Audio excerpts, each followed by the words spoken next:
ফের অসুস্থ বিএলও। পূর্ব বর্ধমানের 19 নম্বর বুথের ঘটনা, কাজের চাপের জেরে অসুস্থ বিএলও। এই মুহূর্তে স্থিতিশীল রয়েছে এমনই কিন্তু জানা যাচ্ছে। এই নিয়ে আমরা কথা বলবো। আমাদের সঙ্গে ফোন লাইনে রয়েছেন আমাদের প্রতিনিধি আব্বাস আলী। আব্বাস, ফের অসুস্থ হয়ে পড়েছেন বিএলও, পরিবারের তরফে কি বলা হচ্ছে, এখন তিনি কেমন আছেন? দেখো, প্রথমে জানিয়ে রাখি যে পূর্ব বর্ধমানের ভাতার বিধানসভা কেন্দ্রের 19 নম্বর বুথের এই বিয়ালোর রমেন নাথ, তার বয়স 49 মতন। কিন্তু শনিবার রাত্রে যে তিনি অসুস্থ হতে পারেন কাজ করতে করতে, এমনটাই তার পরিবার জানাচ্ছে।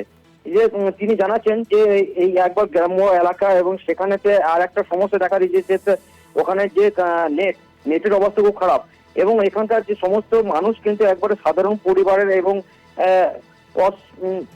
সাধারণ মানুষ যাদেরকে বুঝিয়ে ফর্ম ফিল আপ করানো এই ধরনের কাজ তিনি করাচ্ছেন। কিন্তু এই কয়েকদিন ধরে যে রাত জেগে কাজ করা, সেই রাত জেগার কাজ করার ফলেই তার শরীর অসুস্থ হয়ে পড়ে এবং সেই অসুস্থতা যখন রাত্রি 12টার সময় তার বাড়ির লক্ষ্য করে এবং তারপরেই তাকে কাছের পুষ্কর হসপিটালে স্বাস্থ্যকেন্দ্রে নিয়ে যায় এবং সেখানে তার আরো শরীর খারাপ হয়ে পড়ে এবং ডাক্তাররা তখন তার স্যালাইন, অক্সিজেন এমনটাই দেয় এবং জানতে পারা যাচ্ছে। এবং রমেনচন্দ্র বাবু আরো জানান যে তিনি কয়েকদিন ধরেই অসুস্থতা বোধ করছিল, কিন্তু কালকের রাত্রে আরো বেশি তার শরীর খারাপ হয়ে যায় এবং এই যে প্রান্তিক কৃষক যারা এই কাজের সঙ্গে যারা নিয়ে আসছেন, সেসব কাজ করতে করতে তার কিন্তু তার শরীর বইতে পারছিল না, এমনটাই তিনি জানাচ্ছেন।